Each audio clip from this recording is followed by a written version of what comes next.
look the part, but let's see some of your moves.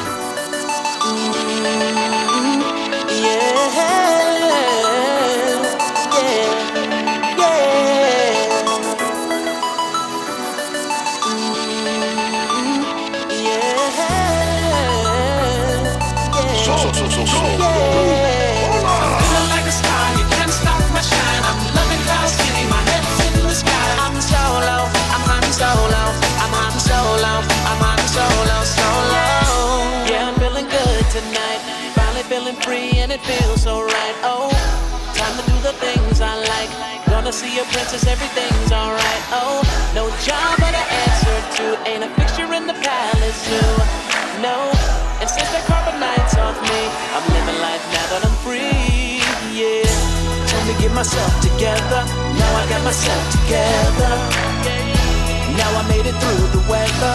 Better days are gonna get better. I'm so happy the carbonite is gone. I'm moving on. I'm so happy that it's over now. The pain is gone. I'm putting on my shades to cover up my eyes. I'm jumping in my ride. I'm heading.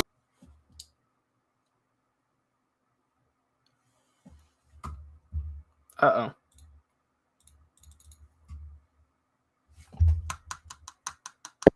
How are you? There we go. Can you hear me now? There we go. There we go. I just had my mixing board is facing backwards and I had the wrong switch on. So. Like technical errors. Yeah, so let me... Not only can you not see in those buckets, you can't hear very well either. Oh, I know, right? Well, you've never worn one for a long time, have you? Let's see if I have any... Good to see you guys again. Yeah. Absolutely. It's becoming a ritual now. I know, right? I have like a couple... I had a couple people here that I was asking. I'm just sending them a link just in case anything changes. And we've already got our regulars on board too. Yeah. Arc 77 and E-Girl Emma. Yeah, I was gonna send one I was gonna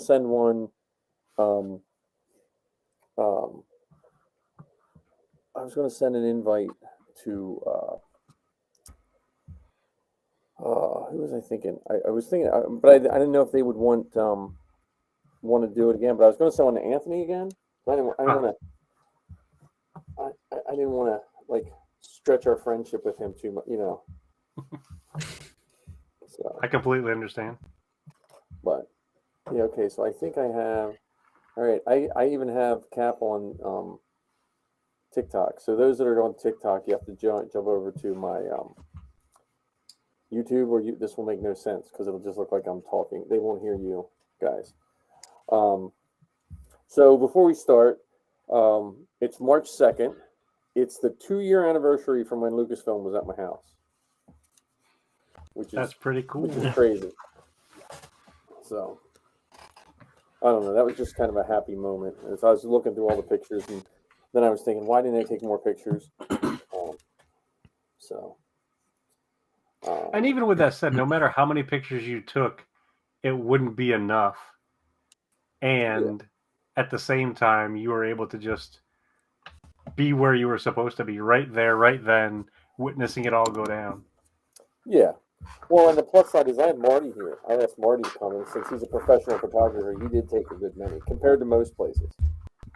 So anytime they mention that show, like when they won an award, they used a picture of Zoe's episode, even though they got an award for a different episode. Which is pretty funny. So, yeah. So let me just double check. I think the chat is working. I think I saw someone chat at me. Do we want it over the screen like that?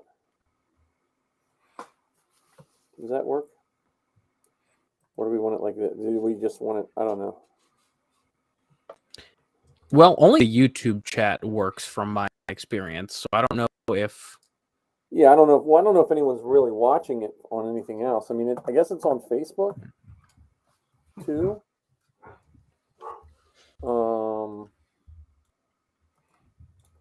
And this the app I have running, it's supposed to work on all of them. But let me see. Yeah, if you the actual Facebook Live, we can't see any of the chats from there. Let me see. Oh yeah. See, it's Yeah, if you the actual Facebook Live, I see it. Any of the chats from there. Let me see. I have a separate, like I said. Oh wait a minute, I'm echoing from Facebook. Like I said. Sorry. There we go. Can you guys still hear me? Yep. Oh, no, I just. Sorry. There we go. You guys still hear me? Yep. Oh, no, I just. Okay. Let me just try one more thing before we start, and then we'll be ready to go. I was trying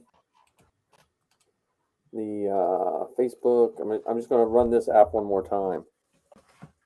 Yeah, my TikTok's really laggy. I just feel like I should put the TikTok up in case anyone's interested, but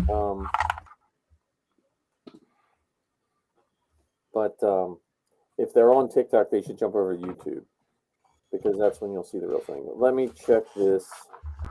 Yes, I have this restream chat program. But it's supposed to it's supposed to link all the chats is what it's supposed to do. So let's see.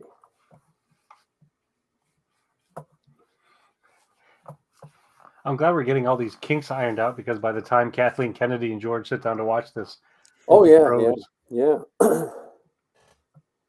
Yep. Let's see notifications. Let me see. Yeah, I don't know, but it says everything's working. But it's always good to work. It's always good to work on something exactly when you need it. That's the. But anyhow. Well, when do you find a leak in your roof? When it's raining. When it's raining, and then when it's dry out, you're like, I feel like working on the roof.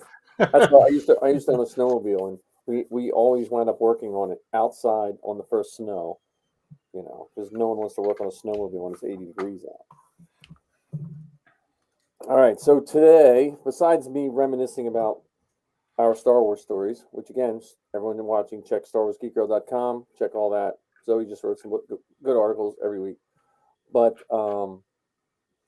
anyhow, we're talking about fan films, right? Am I correct? Yes, sir. And and we picked two fan films mainly. So this mainly started because we were all part of a fan film that's currently being worked on right now with Matt Mickelson.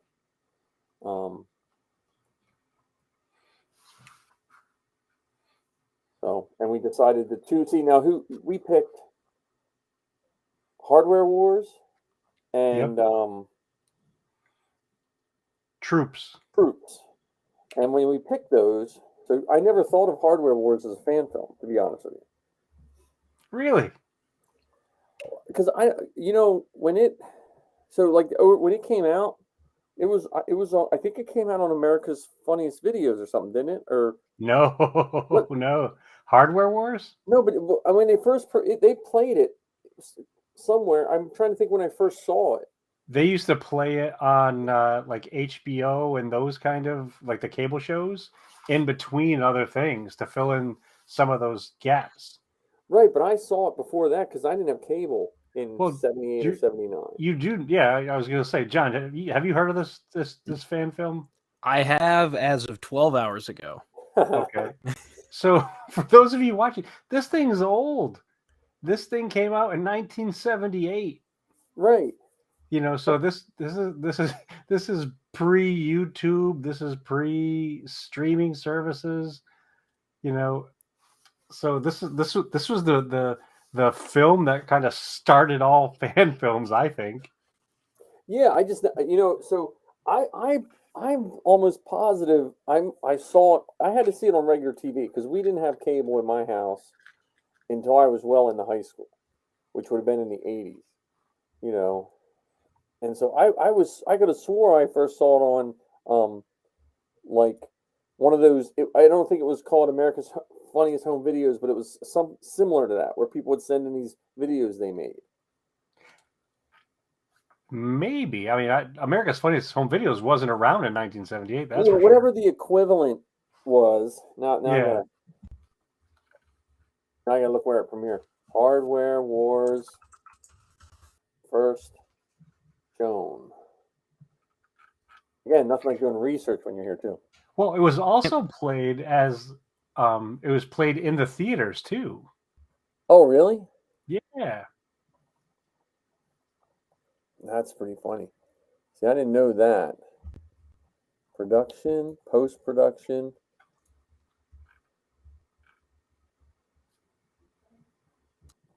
Had $1,000 and a box office gross of $1 million. Yeah, that's pretty good. I couldn't remember where I first saw it, but I wouldn't. I barely went to the movies. You know.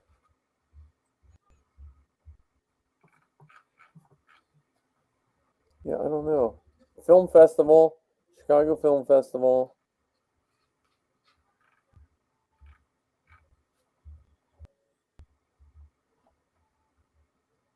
Yeah. Oh, here we go. Video release was filmed. Yeah, I don't know. Well, I do remember when you could buy it in the store at was it Suncoast Video? It's possible, yeah. Yeah, Suncoast Video, because you could buy it was in a box. I do remember seeing it, So, Ken, you lead us on Hardware Wars. So, well, how about we do this? Let's watch it because it's brief. We're talking 13 minutes long, roughly speaking. Okay. Now let me see if I can do that. And then we'll share some of the wonderful nuggets of curiosity related to this film. Yeah, Now, I've only seen the first of it. Yeah, I had enough time on my lunch break to watch the first half. Okay. So half of this is going to be brand new to me. Okay, excellent. See if I can figure out how to share my screen again. Can you hear that? Probably not. Hear it, yes. See it, no. Okay, I just want to make sure the sound was okay. Let me pause it. See if I have this. Share screen. Does it give me a choice? All right, let me see which screen. Oh, there we go. I have two screens, so it's gonna. All right, can we see it? Yes, sir. There we go. Full screen. We can't get copyrighted because we're doing it on YouTube. So. And we're commenting over time.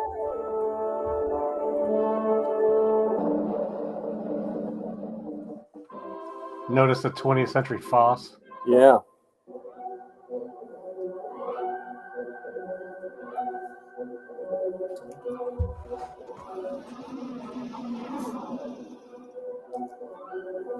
Hardware Wars, a spectacle light years ahead of its time. Starring Fluke Starbucker, intergalactic boy wonder. Augie Ben Doggy, venerable member of the Red Eye Knights. Princess Android, interstellar damsel in distress. Ham Salad, ace mercenary pilot and intergalactic wise guy. Darth Nader, villain. See incredible celestial battles ablaze with death-dealing weaponry.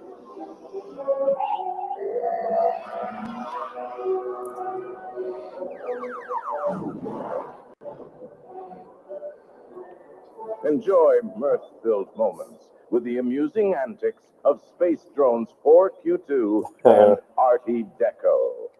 Artie Deco, Yeah, where are these are you? the costumes we need to make. Yeah. At last, where have you been?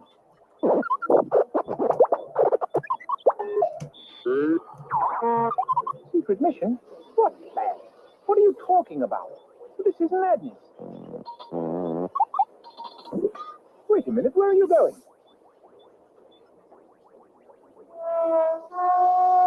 We're heading in this direction. What are we going to do? We're doomed for certain. Oh dear, I'm going to regret this. No one knows what that is anymore. Here's another fine mess you've gotten us into.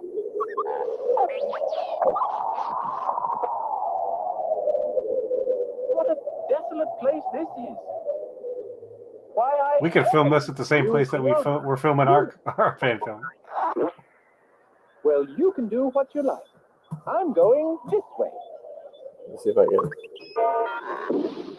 It's too late to try to apologize. Watch with electrifying fascination as Luke Starbucker discovers the princess's secret message.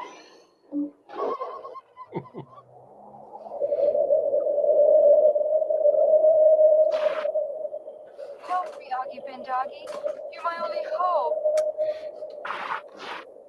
Help me, Augie Ben Doggy. You're my Golly. Help me, Augie Ben Doggy. You're my only hope.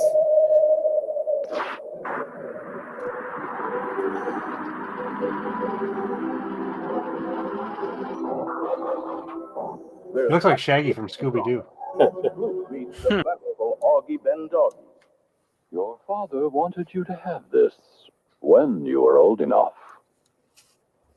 Gosh. Wow-wee. Keepers. Golly willikers. They had to use the fog too. You'll feel supercharged with intrigue as the adventurers join forces on an heroic mission to save the princess. An Imperial steam trooper. Uh-oh. Identification? Gee, I think I left my ID in my other pants. Look, we're in kind of a hurry. These aren't the drones you want. These aren't the drones we want. We don't want to detain us. We don't want to detain you. That's supposed to be a stormtrooper. I feel offended by that. You'll never see a more wretched hive of scum and villainy. Watch your step, son. This place can be a little rough.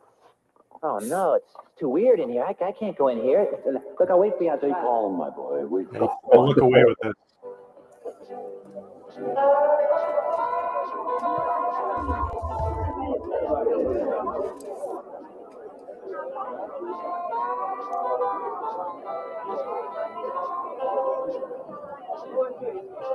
I'm proud to be old Obi-Wan Kenobi.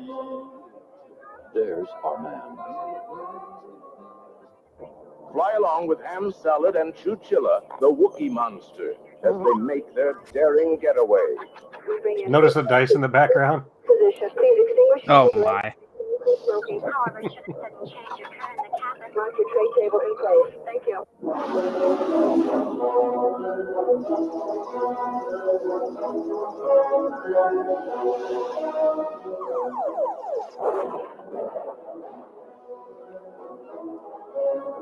Witness the exciting, action-packed dogfight scene.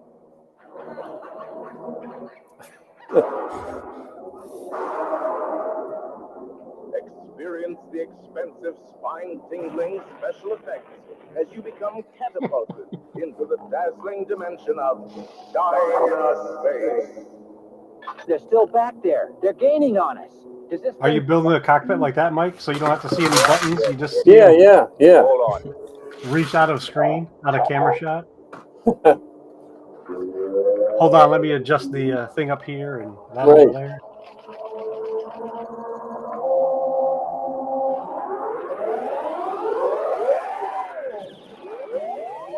I like the just subtle lean back.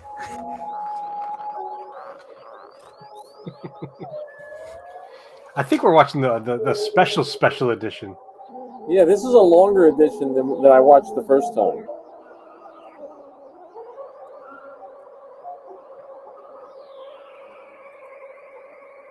Yeah, some of the effects seem like they've been updated. What happened? You ever wondered? Oh, what we got an ad. actors and Ah. actresses do when they have to get in shape really fast for a movie? That's what we I use. promise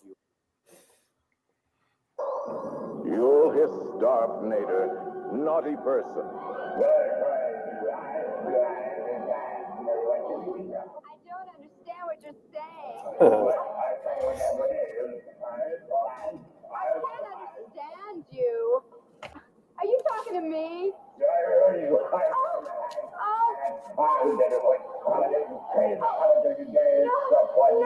you can't destroy innocent people.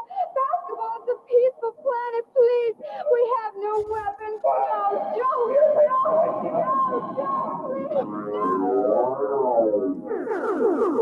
Wait, did he flip it to off? Jeepers, what is it on you, Yogi? Did you feel a great disturbance in the force? As if millions of voices cried out in terror and were suddenly silent? No, just with a headache. Look, what's that? Too big to be a space station. Oh. I got a bad feeling about this. Chutilla, full reverse. Oh, we're out of control. We're being drawn toward it. Get us out of here. Take it easy, kid. Only a movie.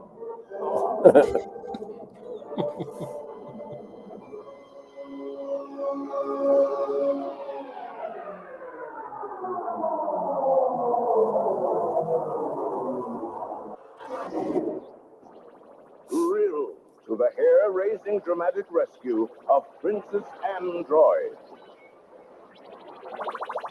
Was that the first version of the shake weight?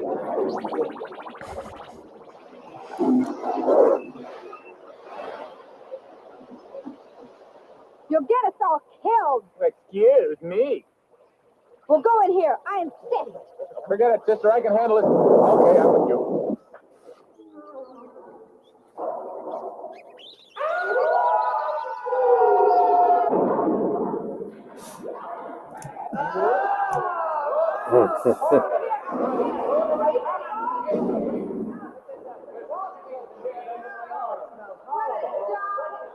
You must try to hurry, Artie. There's very little time. Please, Artie, try to plug into the master computer.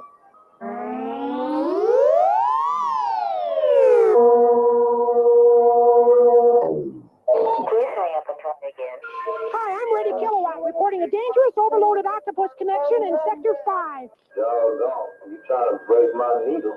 The time is... I want to know where those graphics are from 1978. Try to find that track. Yeah, I think that those were updated for the special edition. Oh, okay. Ah, there it is.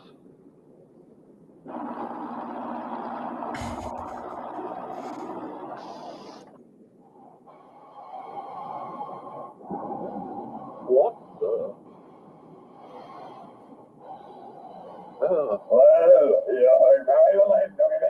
What are you saying? I can't understand. What is he saying?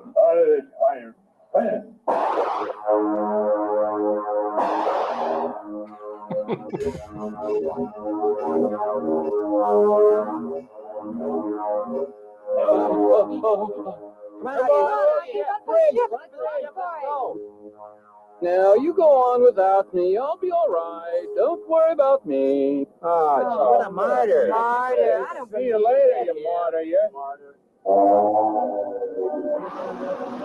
Look out, space rubble.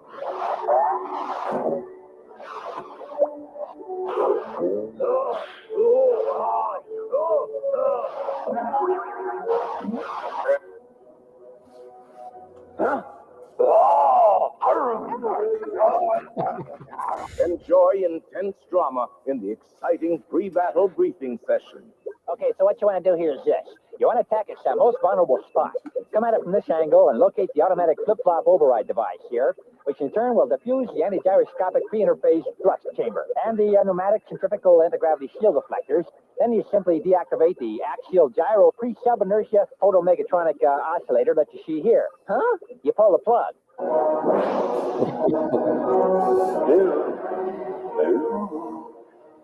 Trust your feelings, Luke. And if you can be good, be careful.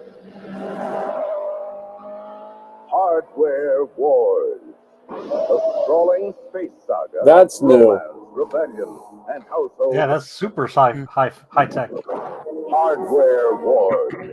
You'll laugh. You'll cry. You'll kiss $3 goodbye. Coming $3. soon to a theater near you. Get in line now. May the farce be with you.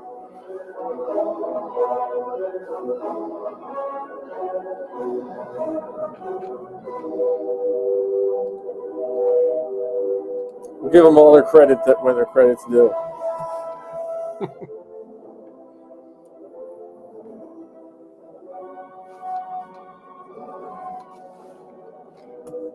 So that was made less than a year after Star Wars came out. I mean, Star Wars came out on May 25th, 1977. That was released, I want to say, January of 78. Yeah. I could, you know what? I wonder if they showed clips of it on some television show. It's possible. I mean, because I wouldn't have seen, but I remember some of the lines. Like I remember the Wookiee monster and their names and all that kind of stuff. You know. So let's start off with the writer and director of that. So that was Ernie Facilius. Mm-hmm. And you mentioned the Cookie Monster character, the Wookiee Monster character. Yeah. What makes those two things, Ernie and Wookiee Monster, so funny is Ernie Facilius had a career as an animator, and he worked on Sesame Street. So he did some of the animations for Sesame Street. Do you remember the countdown, the 1, 2, 3, 4, 5, 6, 7, 8, 9, 10, 11, 12? That was Ernie's work. So he did some of those animations, the early animations for Sesame Street. You know, so it makes sense to put in the Wookiee monster. And you had mentioned earlier, John, that this was done on a budget of $8,000 in $1978. Yeah, $1978, which is probably what, $500,000 today. See, I don't know, but here I'm looking at an inflation counter. And another fun piece about Ernie's history. So he became friends at some point with Ben Burt. Oh, okay. And he helped arrange some of the songs, specifically the Lopty Neck song for Return of the Jedi. Oh, okay. And worked with Ben Burt to come up with the voice or the vocals for Poggle the Lesser in the prequels. So this guy who with a bunch of other folks put together this $8,000 parody, the first fan film, actually ended up getting to work in Star Wars with Ben Burt. Now, according to this one inflation calculator, which I have no clue how correct it is or anything, but it would be $34,496 in today's dollars. Okay. Which, if you think about it, when they filmed that, they had no digital. There was no digital in '78 to buy a digital camera or a camera that would record on tape would have been thousands of dollars. Because I had a Super 8 silent camera that was like $100 and some back then, and it was just black and white. Or I mean, 8mm. It could do color, black and white, but it would only do 5 minutes at a pop. And the film was $10 for a film and $10 to get it developed. Okay. So, wow, that's crazy though. But see, it's funny because then you were saying with all that connection, I wonder if we should have went into categories like fan films made by people like us and fan films made by people who are connected into the business. Well, it's keep that in mind when we talk about troops. Right. Well, that's what I was kind of thinking. Yeah. You know, because like if you work for a film company and you're a good employee, and they have all this equipment laying around, and your boss says, "Oh yeah, you can use the sound stage on Saturday when we're closed." That's a big difference than us packing up our car, Hey, drive 7 hours and meet us at this location at 7 a.m. Yes, and stand in armor for 12 hours. Yeah, and then drive right back home. Right. Yeah. Right, So but I'm saying just the equipment alone, in that regard. But I never thought of this as a fan film because I think, and I might have said this to you, Ken, at one time, maybe even to John. But when I was a kid, there was that short time of in years where I didn't understand parody. So when I saw like the Mad magazine making fun of Star Wars, and I saw this, it made me angry. Like it made me like they were picking on Star Wars. Yeah. When it was really they were doing it out of love for this stuff. Right, but I was like 9, and wasn't they ate a little glue or something. I don't know.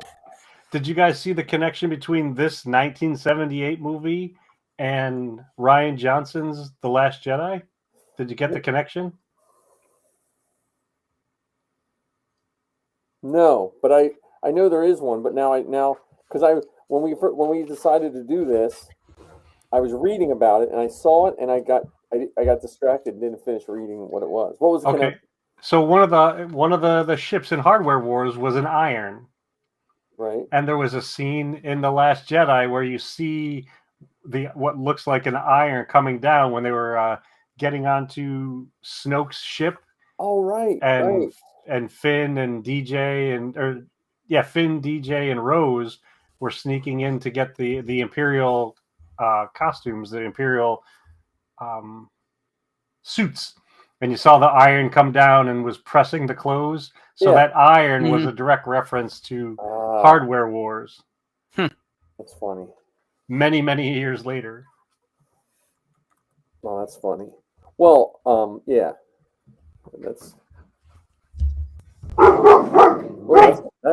sounding dog.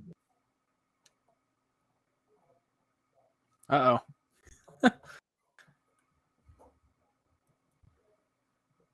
We should have dog wars. Yeah. No, because again, when you said this was one of those ones that I did not think of in regards to a fan film. It just, it is one, but it didn't cross my mind. Like I always think of Troops as the premier fan film to me. And so what makes one a fan film more than the other? No, I think this is a fan film. I just think this was so early that I kind of forgot about it. Like if you wouldn't have said anything, if you said write all the fan films you could think of, I probably would have not written hard. I would have just forgot about it, even though I've heard of it and they've used it on tons of shows and stuff like that, and I know some of the lines. Yeah, see, like I said, this is a first for me. I haven't heard about it. I haven't seen it. It's just one of those things that it just didn't cross into my fandom here. That's right. So how has your life changed now that you've watched it? I mean, I now know that a whisk and a wine cork, what is it? The corkscrews. Yeah. Those are now canon Star Wars ships as far as I'm concerned. I will say that the Han Solo guy looks a lot like Han Solo in the holiday special cartoon. Yeah. Yeah. Like he looks more like Han Solo. That cartoon Han Solo looks more like him than he does look like Harrison Ford. You could probably say the same thing about Luke too. I loved how the first half of Fluke's lines were like, "Oh, gee, gosh, golly." Well, it's funny because when that was made, like think about what the fandom thought. We weren't really sure we were getting a second one. We were kind of thinking we would, but also we didn't know anything about Vader related to Luke, related to Leia, like all that was, which is pretty funny. Well, it's funny you mentioned the idea of we didn't know if there was going to be another Star Wars. They made that reference. Get in line now. Yeah. And back then, you legit had to sit in line if you wanted to make sure that you got tickets for the early shows. You had to sit in line for days. You had to bust in the door so you got the best seat, and then you had to put like 2 coats out and send someone to get the popcorn, or go in waves to get your popcorn. Hey, I still had to do that when the Force Awakens came out. Really? Yeah, we're all assigned. Well, we're all assigned seats. I think we've been assigned seats in most of. There's 1 or 2 theaters that don't have it, but well, when we saw The Rise of Skywalker, we went to an old theater in Hershey. It's a restored 1950s movie theater, and it didn't have assigned seats. It had the big sloping floor and stuff. Mm-hmm. So, I do though. I have. I have a fan film thing that I just remembered between this week and last week. You guys might have never heard of the fan film. There's a fan film called Fan Wars, I think it was called. I don't know if I've heard of that one. And then it was a director named Josh Rubinstein, I think his name was. He made that one, and I think he made one that had something to do with the Phantom Menace. But I forget when Fan Wars. I was trying to find when it came out, but I don't. 99, I think. That's what it says here. I thought it came out sooner, but I don't know. But they were casting people for it, and I was just in this weird spot in my life as before I had kids or anything like that. So I went and read for the villain.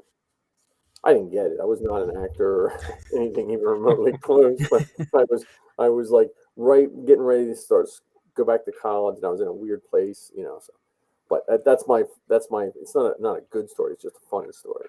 But I just remember it was Josh Rubinstein, and then I went and tried to find him, and he did Fan Wars. And he did some other one, I thought he did one, and it's basically just a bunch of guys fighting with lightsabers. But isn't that what 90% of fan films nowadays are, though? Yeah. Once someone learns how to rotoscope the blade, mm-hmm. then they're always in the woods. Oh yeah. Yeah, there's actually one fan film that I really enjoyed.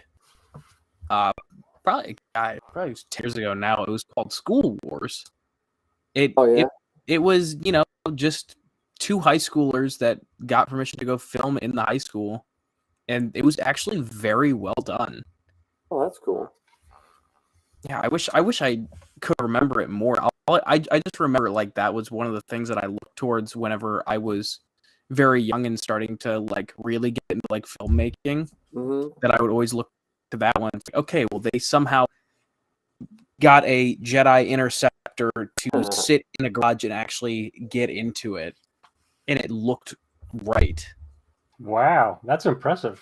Right, and thinking about that, like they were high schoolers. Oh yeah, and were able to do that. And then they had battle droids in the hallways that they were actually cutting up and mowing them down as Jedi do.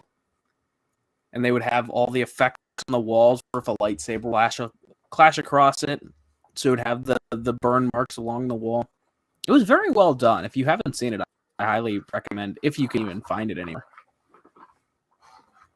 School Wars? Yeah, at least now you're questioning my memory. Well, okay, so this brings another thing up is, I think it was, I went, you can look through web pages back in the day, like you can look through the old web pages and see what was on them. Because I tried to look back in 1997 when Troops came out to see what videos were on. Because did you go to the Force.net, Ken, back in the early days of the internet? Occasionally. Because that was where all the fan films were. That's where, and like, I would say, like before we had the prequels, I was just looking for anything Star Wars. There was stupid animations that, and I don't know. Because when Troops came out, I have it on DVD, but it won't work in my computer because I was going to put it up to share the screen, but it will not work. The the Force.net was basically just, and you would load the movie and it would be like this big. You'd watch a little screen, or you'd have to download it and be, really. I think in Force.net you still can download the movie. So like it's unlike YouTube, you can actually click on it and it'll download the movie. So. Well, it's funny that you mentioned that, because that was actually a really big deal, and that's what helped put Troops and Kevin Rubio related to Troops or connected to Troops on the map, because he gave it to Force.net to put up there. So essentially it took away the need to sell it. I mean, a lot of the fan films I used to watch, I would get on either VHS tapes or DVDs later on at conventions and stuff. They were like bootlegs of bootlegs of bootlegs kind of thing. In fact, I got a stack of them behind me. He made the decision to just put it online. Yeah, I mean, so I saw it online. So I guess we're jumping into Troops. I saw here's my other fan film. Let me do one. Let me see if I can switch the screen one more time. This, up until recently, until Disney Plus came out, I would get this sent to me at work probably once a month for the longest time. I would get this video sent to me for the last couple years. Right? It's I got the sound turned off. And they would say, look, the new Netflix show's coming. And I was like, no, it's not the new Netflix show. I know the guy that's in it. Because that's Sal playing Voss. And this would be sent to everybody saying the new Netflix show. Even if you look here at Netflix trailer, someone said April Fools. But before they would send it like it was a real movie. At least it's very well done. Oh, it is. But again, when I know the person who's in it and I know it's not, I don't know. That's a little side off of our discussion. But everyone would always send me that saying, "Hey, look, they're up until a couple years ago." But yeah, when you could download those for free. So I saw Troops, and then I've said this before. There was a magazine called DVD Magazine, and the premiere episode, I don't even know what movie it was on. I think it was the movie where the one Hurley, the actress, she was the devil or something. I don't know. I forget what the name of the movie was, but it was included in the DVD, and it had the full length Troops with updated graphics and stuff. And so I have it somewhere. I have the DVD of Troops to watch. Now, when you guys watched it, did you see the high heels? Mm-hmm. When you rewatched it? Now, I was trying to look up the credits. They still don't give that woman credit for being a trooper. Really? Well, there's actually two women in stormtrooper costumes in that movie. Yeah, but I didn't see any women's names in the credits. They're twins, so they have the same last name. Oh, okay. And that's a pretty funny story too, how that all happened. So when Kevin was figuring out how to make the movie and everything, it was around the time that they were doing the special editions. And he worked at Fox at the time. And so a lot of the Fox employees would get to see movies before they made it out in the theaters. And so they played the movie on the Fox lot, and he and a bunch of his coworkers and stuff went to see the movie. And then afterwards they were joking about writing their own show based on Cops, because Cops was a Fox property at the time. Yep. And then they just kind of paused, and he said, "Wait a minute, are any of you going to do anything with that?" And they didn't. Say, "Are you okay with me doing something with it?" So that night he went back to his office, watched a whole bunch of episodes of Cops, and wrote the script in one night. And then later on, he was trying to, he's reaching out to his Fox friends to see, and I'm not saying Fox and friends, but I mean Fox friends that worked at the studios, asking if they had access to the costumes, and they didn't. And then he saw a picture in one of the papers during the premiere of the special editions, and there was a bunch of stormtroopers there. Yeah. And this was before the 501st. Yeah. And so he found out that two of the people in stormtrooper costumes, they were actually students at a nearby college, and they were a set of twins. So he reached out to them and asked them if they would be in this this movie. So when you look through the credits, look for the two people with the same last name. Yeah, I wasn't looking through. I wound up just cheating, going on IMDb, and I didn't see their names. So I was like, and then I got distracted trying to find my DVD that I didn't go back to the movie. But it is funny because like Cops was pretty big back then. Like I mean, that show ran forever, but it was like kind of a different time in the sense that like he grabbed the essence of Cops in this without people realizing that's how Cops are on that show. Like now we look at things a little more. We look at things with a little more depth than back then. You were just happy, hey, look, that cop just threw that guy down. You know what I mean? And you didn't think much about what was really happening. And this kind of, it's funny looking back. I mean, that's almost over 20 years ago when they made this. And as a costume guy, I'm like, man, look at all those wires they have hanging off their suit because they have all the mic packs and stuff. And then they round up dubbing voices anyway. That's what I think is pretty funny. Yep, and so in Hardware Wars, they didn't use any official Lucas sounds because they just didn't have access to them. Right. For Troops, they actually were really creative to get some of those sounds. They actually, for the TIE fighters, I think, they got the old Star Wars storybook and played that and recorded the TIE fighter sounds from that. And the speeder bikes that we'll see when we watch the episode, that was actually recorded from the Nintendo 64 video game. Oh, okay. So I mean, they were super creative, and it's funny that you were talking about people in the industry. Troops was made by a whole bunch of people in the industry, and people that were in the industry then and went further. I mean, Kevin Rubio is a wonderful example of that. I mean, he wrote an episode for Star Wars Clone Wars.